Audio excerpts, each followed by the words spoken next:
Pastor, maravilhosos. É muito gratificante. Pode ter certeza disso. Deixa eu fazer uma pergunta ao senhor. Quando o pastor Caio Fábio entende a necessidade de ir atrás dos seus conhecimentos, ir atrás das pessoas que pudessem colaborar junto com o senhor e começa a fazer esse trabalho no cárcere? Foi um dia eu fui visitar o Nilo Batista, que era secretário de Justiça e de Segurança Pública, acumulando os dois cargos, além de ser vice-presidente, vice-governador. E ele chegou lá e falou: "Você sabe que o cardeal Dom Eugênio Salles não tem coragem de entrar em Bangu, que ele tem medo?" Eu falei: "Não é possível." Aí ele: "O senhor tem coragem de ir lá?" Eu digo: "Mas é a coisa mais fácil do mundo, eu entro até de costa." Porque olha só, meu amigo, a minha retaguarda é enorme. Além do que, eu não nasci num berçário de bobinhos. Eu nasci, meu pai, que era advogado criminalista, e eu desde cedo fiquei com atração para conhecer o que poderia fazer pessoas transgredirem. Uhum. E o primeiro transgressor que eu conheci era apadrinhado, meu pai era padrinho dele, um afilhado do meu pai, que estava roubando coisas do escritório do meu pai. E eu tinha 7 anos de idade. "Pai", eu dizia, "eu quero conhecer alguém que rouba." Aí meu pai dizia: "Meu filho, ninguém tem nada escrito na testa, é todo mundo normal."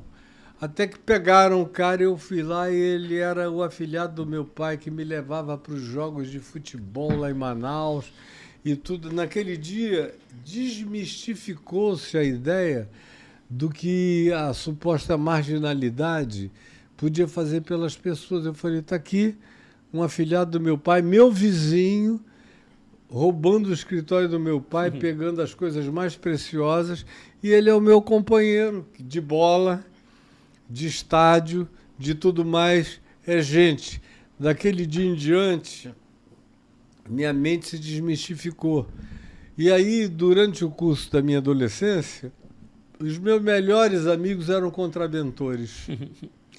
Então, era muambeiro, era um cara que vendia um beckzinho aqui e ali, ninguém em grande escala, lá em Manaus.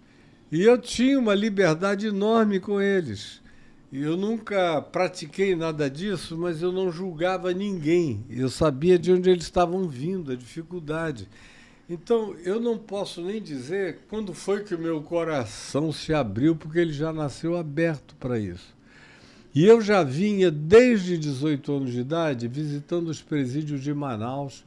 Todo sábado eu ia pregar no presídio e juntavam todo o contingente de umas 300, 400 pessoas. Eu pregava, batizei muita gente no presídio. Quando eu vim para o Rio, tinham alguns amigos meus presos na Frei Caneca, Milton Dias Moreira. Eu passei lá para ajudá-los. E foi. Quando o Nilo veio e disse: "Quer ir para Bangu 1?", eu falei: "É tudo que eu quero." Porque é um lugar impenetrável naquele tempo, ninguém ia. E tinham 3 alas. Aí eles disseram: "Se o senhor vai para o comando, não entre no terceiro que vão pegar você." Eu digo: "Que pegar ninguém? Eu estou aqui em nome da paz, em nome de Jesus. Eu não estou aqui advogando causa nenhuma, de lado nenhum." E eu passei aí em cada um. Eu visitava as 3 alas do comando e ia para o terceiro. Zaca, lembra do Zaca? Eucanã, aquela moçada inteira. O Eucanã, eu tive uma história muito engraçada com o Eucanã, porque eu pegava Bíblias e dava para todo mundo ler e recomendava começar a ler pelo Novo Testamento e tudo mais.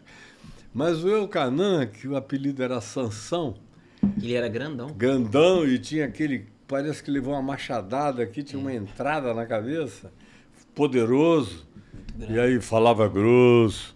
E aí eu dei uma Bíblia para ele, aí ele começou a ler. 2 semanas depois ele virou para mim: "Meu reverendo, deixa eu lhe dizer o seguinte, descobri que nasci na hora errada.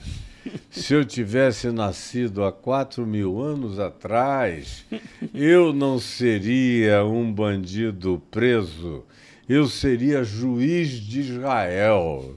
Porque o que eu faço é julgar aqueles que são piores do que eu. Eu falei, não entra nessa, Eucanã. Você tem que esquecer esse negócio todo, você não vive há 4.000 anos atrás. Vamos tentar ajeitar a tua vida.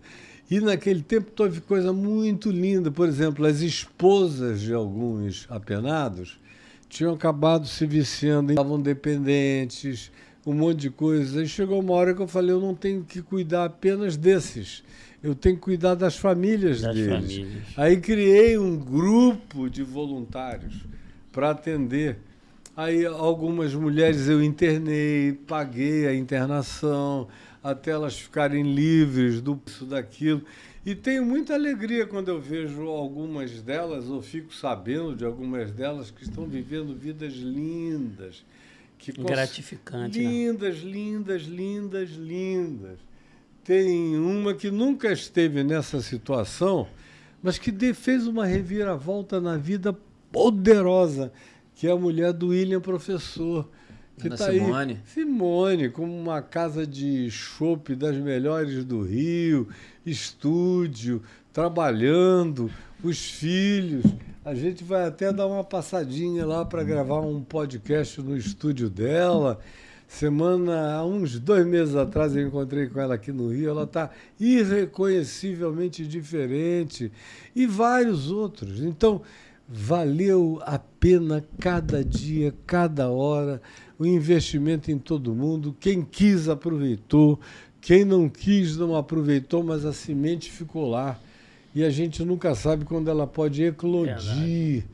E às vezes ela eclode um tempo depois, numa hora de angústia. O cara diz, meu Deus, eu tive tanta chance, lembra de tudo, e aí começa o processo de metamorfose interior que pode acontecer com todo mundo.